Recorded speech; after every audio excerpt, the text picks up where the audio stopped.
Bueno, vamos a dibujar entonces la circunferencia.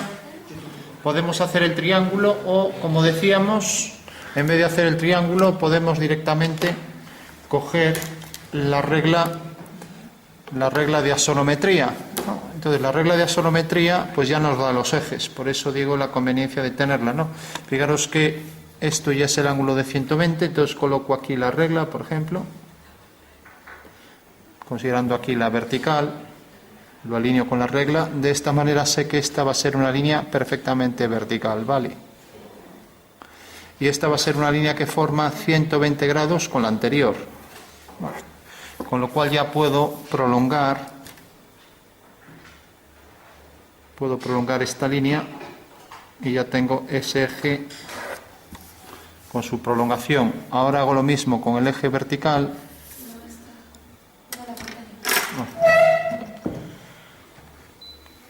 Entonces prolongo el eje vertical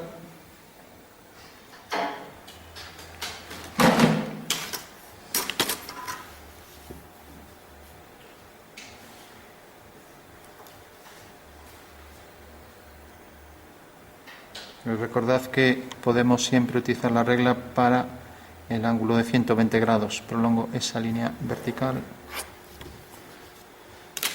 Entonces, repito, cojo la regla, me marca ya aquí el ángulo de 120 y ahora le doy la vuelta a la regla y tengo otra vez aquí los 120 grados, ¿vale? De esta manera no necesito hacer el triángulo equilátero, ¿vale? Cojo la referencia esta y ahí tengo ya la línea que pasa por ese vértice a 120. Bueno, por último me dicen que haga una circunferencia sobre la que voy a poner luego una figura como un cono. Entonces, para hacer el triángulo fundamental, que es el triángulo equilátero, pues cojo una medida mayor que lo que va a ser la circunferencia, puede ser esta longitud, por ejemplo, y hago ahí la circunferencia.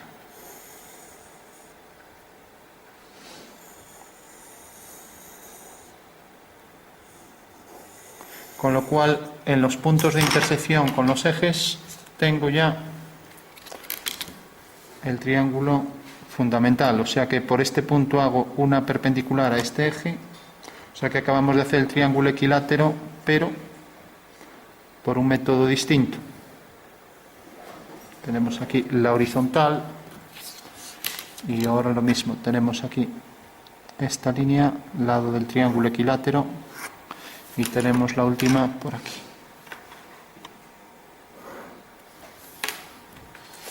Bueno, por último lo que hacíamos era en los puntos de intersección de los ejes con los lados del triángulo, hacíamos semicircunferencias. Entonces tenemos aquí una semicircunferencia.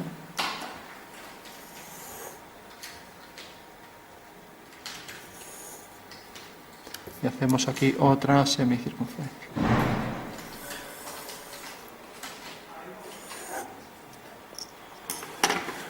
Bueno, de esta manera lo que hacíamos era batir las caras de esa pirámide. Podría hacer la esquina de un cubo, ¿no? O sea, lo que se llama un triedro o trirrectángulo. Esto es como si fuera una pirámide que estuviera así.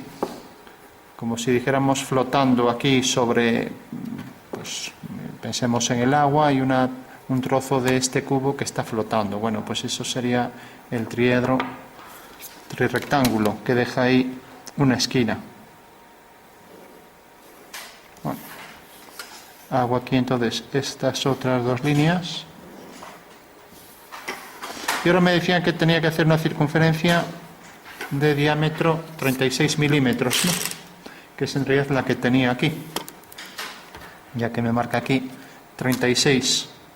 Y como la plantilla me marca también la posición de los puntos del cuadrante, y me marca también, si quiero, puedo coger incluso, voy a coger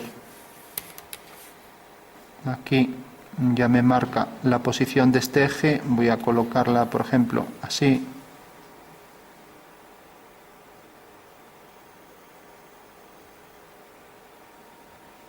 Fijaros que me marca aquí la posición del eje, me marca luego aquí, una vez que marco estos dos puntos, coloco aquí estos dos puntos de la horizontal, marco la posición de la circunferencia, será tangente a este eje, será tangente a este otro, marco aquí los puntos de tangencia,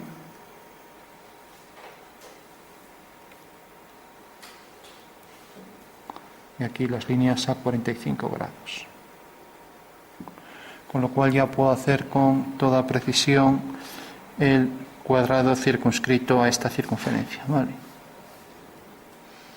Bueno, fijaros que este eje horizontal paralelo al eje de giro, pues va a ser en realidad la medida que no va a experimentar reducción, ¿vale? Bueno, hago entonces el cuadrado circunscrito a esa circunferencia y ya tengo entonces perfectamente delimitada la circunferencia. Entonces hago aquí una paralela por este punto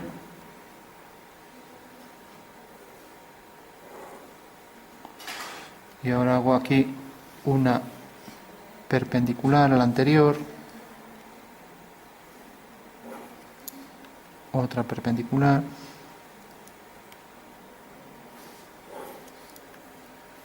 una paralela por el centro, me define ahí la posición del centro de la circunferencia, y por último podría dibujar también las paralelas a estas dos líneas, ¿no? Paralela a esta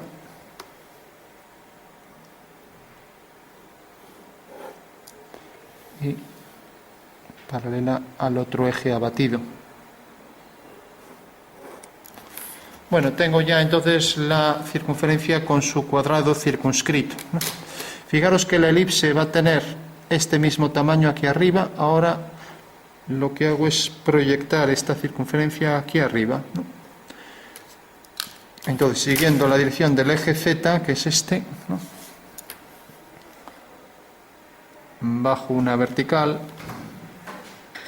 y tengo que este punto, por ejemplo, se proyecta aquí. Tengo que este punto se proyecta aquí. Voy a proyectar también los puntos de tangencia. Será el punto medio de este segmento y el punto medio de este segmento. Y por último, ya que tengo este punto, voy a nombrarlos. El punto A está abatido, entonces voy a poner aquí el punto A, que es este. El punto B, que es otro vértice abatido, corresponde aquí a este, B. Bueno, ahora sabemos que al hacer el giro de esta figura, pues aquí, como esta es paralela a esta, al hacer el giro, pues estas dos eran paralelas, ¿no? Entonces, por este punto B hago una paralela al segmento X, ¿vale? Este es el eje X, este es el eje Y. ¿De acuerdo? Entonces, hago la paralela por B.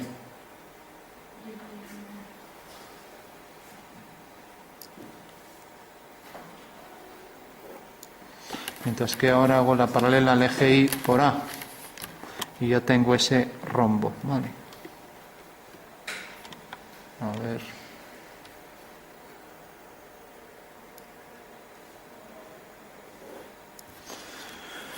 Bueno, ya tengo el cuadrilátero, ya puedo trazar la elipse. Tengo los puntos medios, que son este, y el punto medio, que es este, que los he proyectado. Voy a llamarle punto C, es este. Y tengo el punto D, que será este. Con lo cual por ahí puedo hacer también paralelas a los dos ejes, ¿vale? Y tendría ahí los ejes de ese rombo, ¿no? Y serán en realidad los diámetros conjugados de la elipse. Este punto y este estarán alineados en una vertical, y lo mismo ahora con estos dos. Hago una paralela al eje X. A ver.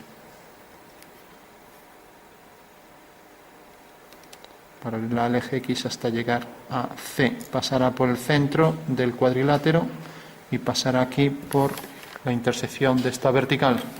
Con lo cual ya tengo ahí el cuadrilátero en el que se inscribe la elipse. La elipse tendrá el eje mayor exactamente igual que el de la circunferencia y pasará por el diámetro BA. ¿Vale? O sea, por el diámetro que pasa por BA. Y pasará por el centro también. ¿Vale? con lo cual lo único que tengo que hacer es coger una elipse que me dé ese diámetro mayor, y parece ser que es esta, ¿no? O sea que será una elipse que pasa por ese diámetro mayor. Fijaros que la elipse me marca también aquí la posición de este eje, el eje menor, el eje mayor, y estos dos diámetros conjugados, que son los dos de 90 grados en el espacio. O sea que ya la puedo trazar con precisión.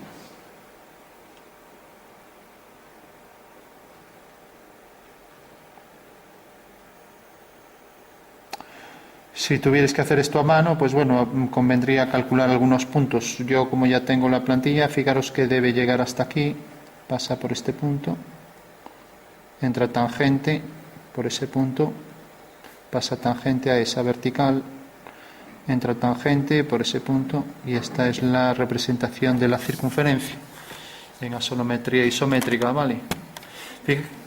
Fijaros que he marcado la posición de este punto. En realidad el punto C, como está abatido, el punto C corresponde a este, ¿no? Pero como este y este quedan alineados sobre esta vertical, pues me vale, en realidad los voy a nombrar con precisión. Entonces C realmente es esto, voy a llamar a esto C1, y C1 sería este, C1, ¿no? Mientras que D va a ser este punto, y al abatir pues queda aquí. Entonces voy a llamar a este punto D1. De manera que este será el punto D. Vale. ¿Y por qué quedan invertidos? Y esto es lo importante para entender, por esto. O sea, esto decíamos que era una pirámide. Bueno, pues puedo recortar la figura, y esta es la cara de la pirámide. En esta cara de la pirámide he colocado una circunferencia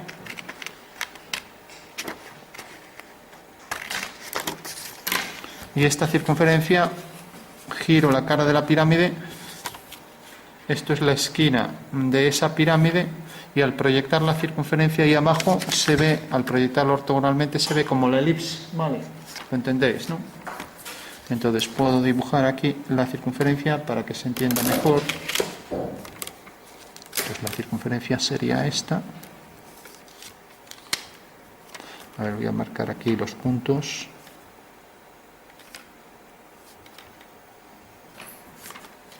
Y esta es la circunferencia.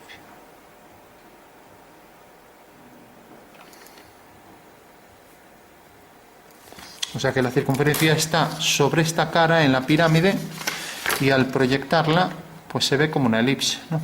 ¿Vale? ¿Lo ves? Bueno, no se ve nada ahora.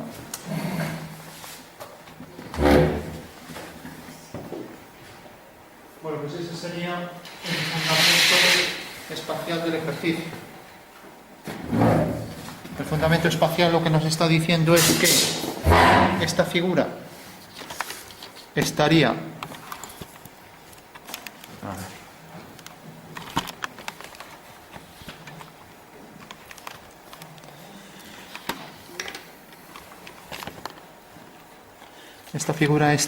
sobre esta cara de la pirámide. A ver que coloque esto bien. Entonces, al proyectarla sobre ese plano aparece ahí. ¿Y cómo puedo obtener las medidas de la figura? Pues haciendo un abatimiento y proyectando todos los puntos desde aquí, ¿no? De manera que este punto que está de este lado pues cae aquí, ya que esto es el eje abatido, ¿vale? Mientras que este que está en la zona interna pues quedará ahí en la zona interna. Este que queda en la zona interna quedará aquí, ¿no?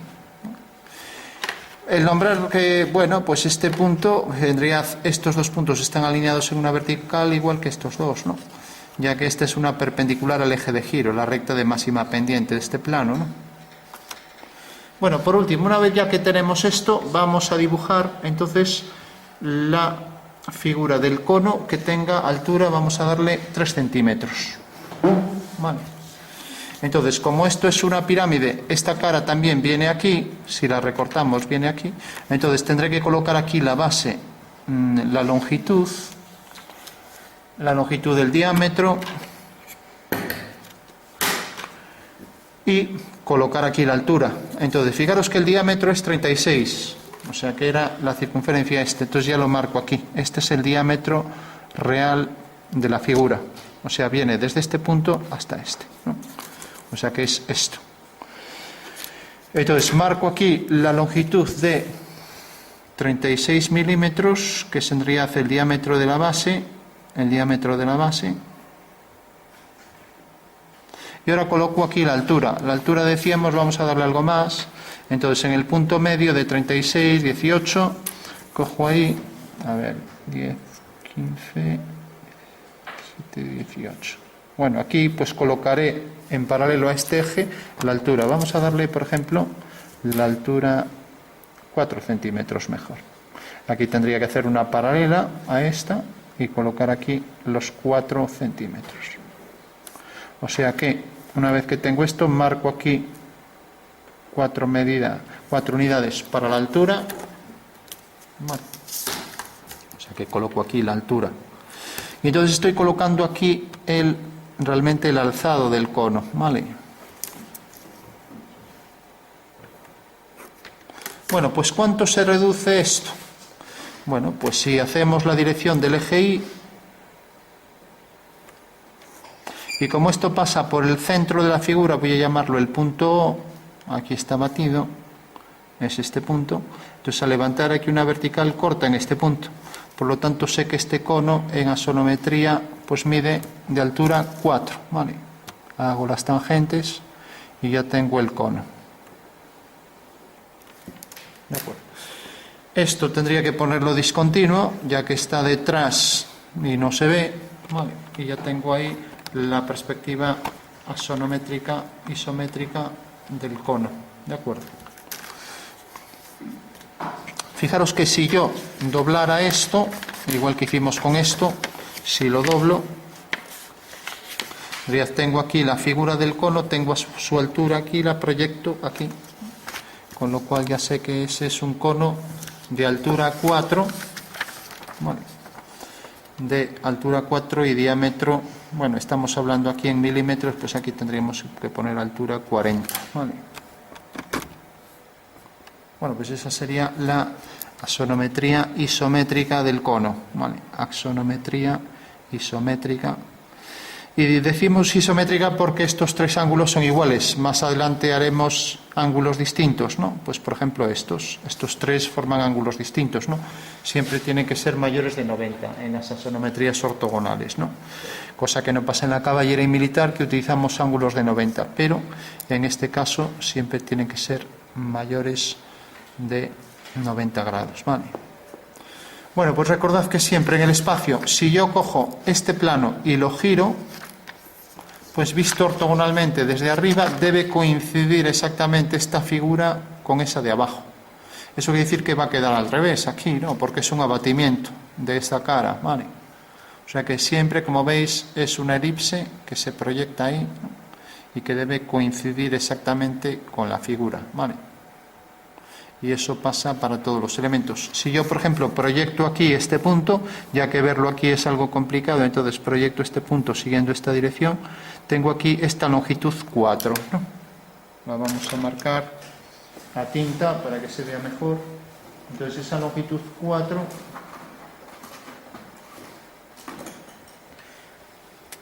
sería esta. Vale. Bueno, pues si yo quiero saber exactamente en el espacio qué ha pasado, pues fijaros, si doblo la figura, ahí tengo entonces esta medida 4 que proyecto aquí. Y entonces al proyectarlo aquí, siguiendo la dirección de este eje, fijaros que corta aquí. Por lo tanto, eso se reduce a esto. Pero esta medida es la misma que esta que hemos puesto aquí. Porque será lo mismo proyectarlo sobre este eje que proyectar esto, ¿no? Sobre este vértice. Entonces tengo que esta medida es en realidad la reducción esta. Bueno, pues vemos que de esta manera se calculan las reducciones en esta nueva perspectiva, ¿vale? La perspectiva axonométrica. Y como vemos es una proyección ortogonal de la figura sobre un plano, ¿vale? Si lo pensáramos en el espacio sería algo como esto. Tenemos una pirámide.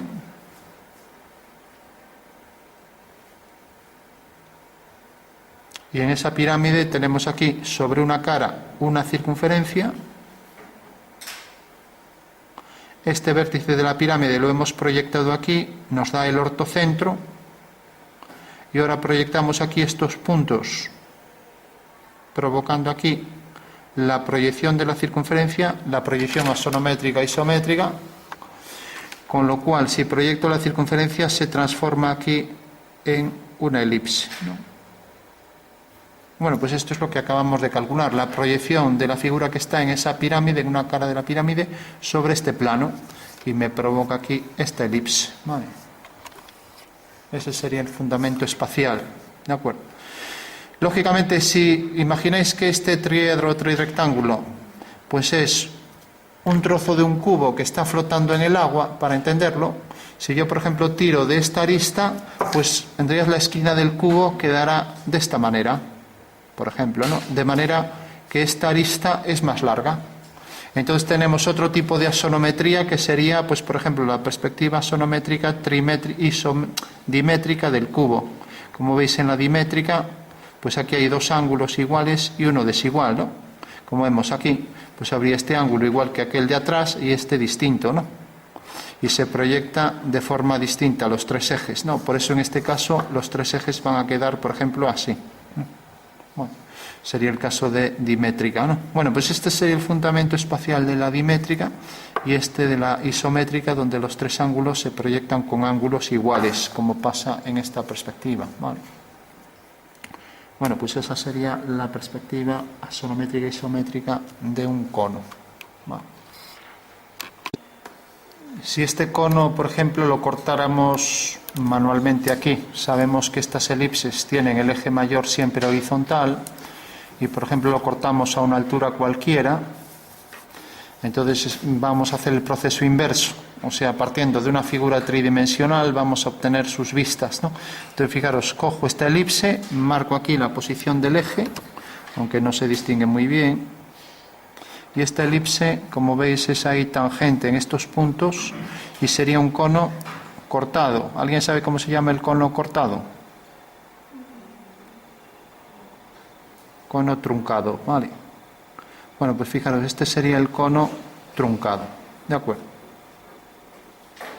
Como veis, es un fragmento de cono, ¿no?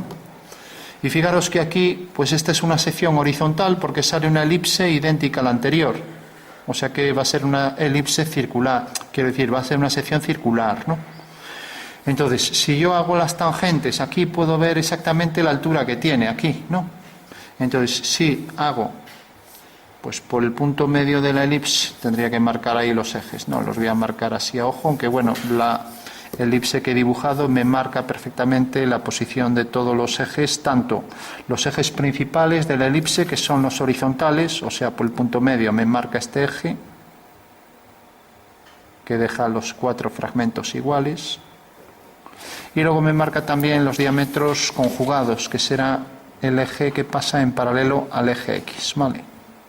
O sea, será este eje y este otro eje, en paralelo al eje Y. Bueno, y aquí también podría hacer el cuadrilátero que inscribe a esa elipse, ¿no?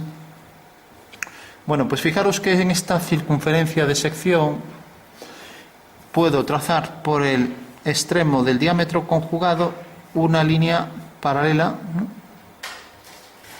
al eje Y. Y por este otro extremo puedo trazar otra paralela también al eje Y. Y vienen las dos por aquí, ¿no? ¿Qué quiere decir eso? Que donde corte aquí y donde corte aquí, por ahí va a pasar la altura de esa sección, ¿no? Y por supuesto que será paralela esta línea a esta, ¿vale? O sea que en realidad todos los elementos están perfectamente alineados siguiendo la dirección de los ejes, ¿no? Tengo esta dirección de este eje y tengo esta otra dirección por aquí arriba, ¿no? Pues fijaros que me delimitan aquí perfectamente lo que sería la parte inferior del cono truncado, o sea que estoy haciendo el proceso inverso. O sea, de la figura tridimensional saco las vistas. Era una de las propiedades de cualquier sistema de representación, ¿no? Que eran todos que se podían obtener los datos originales a partir de las vistas de un objeto. O sea, a partir de la perspectiva de un objeto puedo obtener las vistas, ¿no? El método contrario. Aquí lo hice al revés. Partí de las dos vistas, planta y alzado del cono, y obtuve la figura tridimensional. Aquí estoy haciendo al revés. Partiendo de este cono truncado, he proyectado este punto aquí, ya que esto corresponde al contorno del cono, ¿no?, que sería este triángulo, y al proyectar estos dos puntos ya sé que la sección viene a esta altura. Y también, si proyecto aquí la anchura de la elipse, que me da el eje mayor, pues fijaros que viene por aquí. Y viene por aquí. Bueno, pues en realidad corresponde entonces a esta circunferencia, que lógicamente tendrá el mismo diámetro que esta. O sea, si lo hacemos aquí con precisión, esta longitud tiene que ser exactamente igual de grande que esto, ¿vale? Con lo cual podría trazar ahí ya la circunferencia. A ver si tengo aquí la del diámetro correspondiente. Bueno, sería como esta más o menos, ¿no? Pues una circunferencia concéntrica con la de la base, ¿no? O sea que ese sería el cono truncado, ¿de acuerdo? Vale. Y fijaros que la altura esta, que es esta, que está reducida, también la puedo proyectar aquí. Entonces, si proyecto el centro de la elipse, siguiendo la dirección del eje, corta aquí. Y es esta altura, ¿no? Y viene desde este punto hasta el centro de la elipse, que debería estar alineado con esto. Por lo tanto, la altura real del cono, que aquí aparece reducida, se proyecta según este segmento.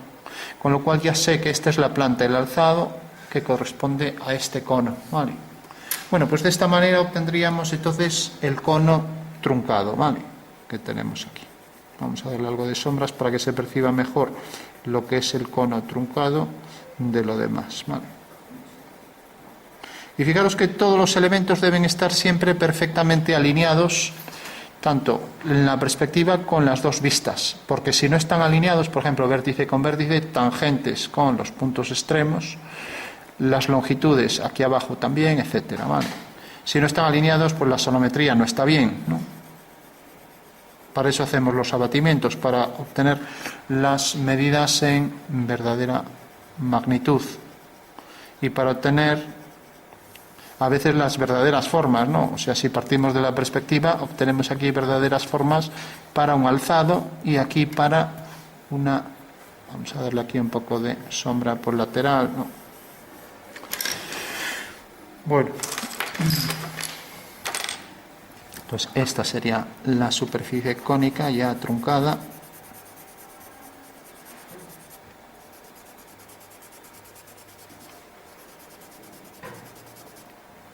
Y aquí, pues en el alzado.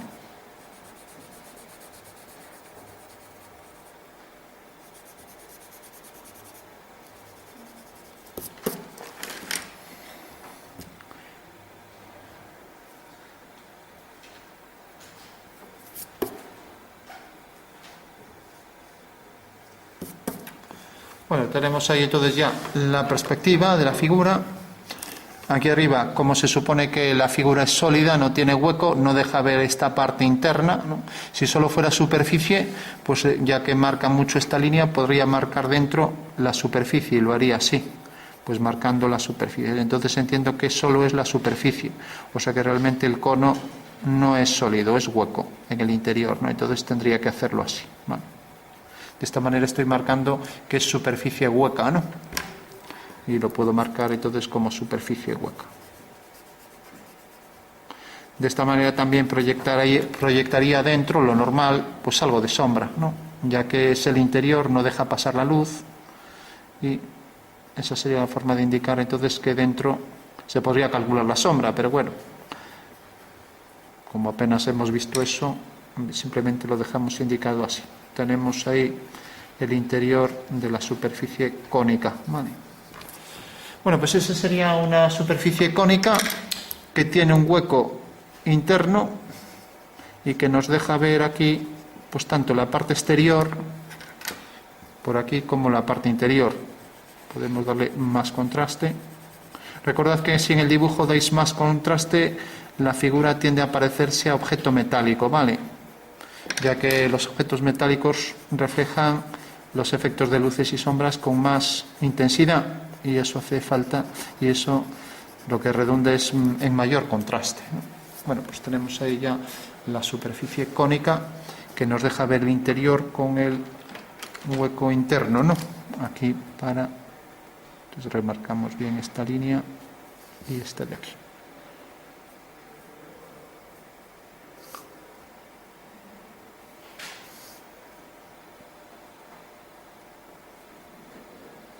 Lógicamente la elipse tiene que ser tangente al contorno, a estas generatrices, tanto en la parte esta como en la parte esta, ¿no?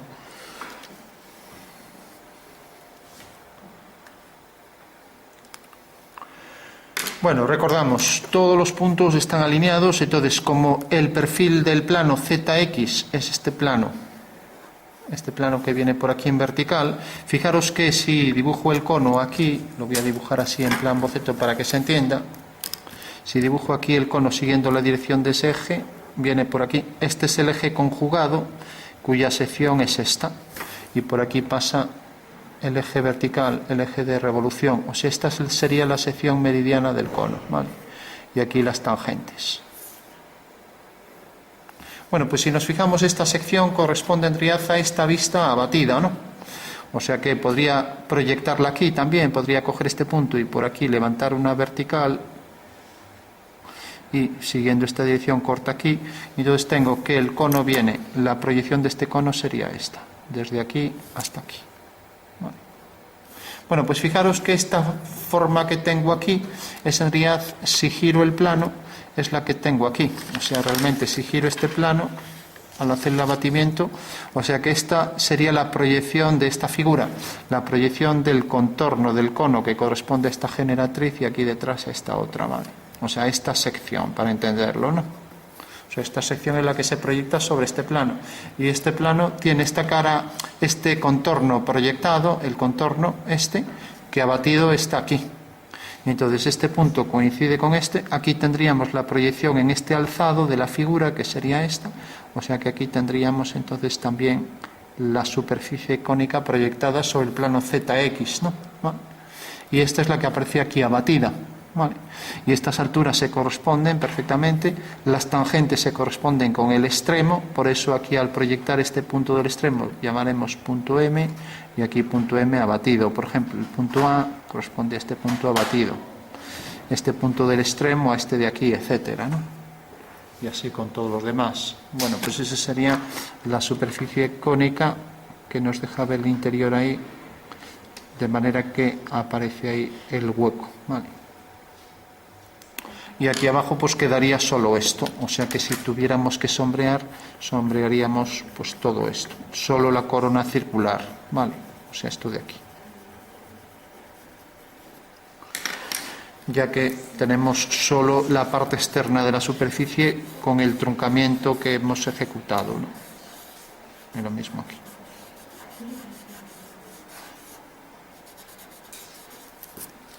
Bueno, pues sería planta, alzado y ahí perspectiva, ¿no?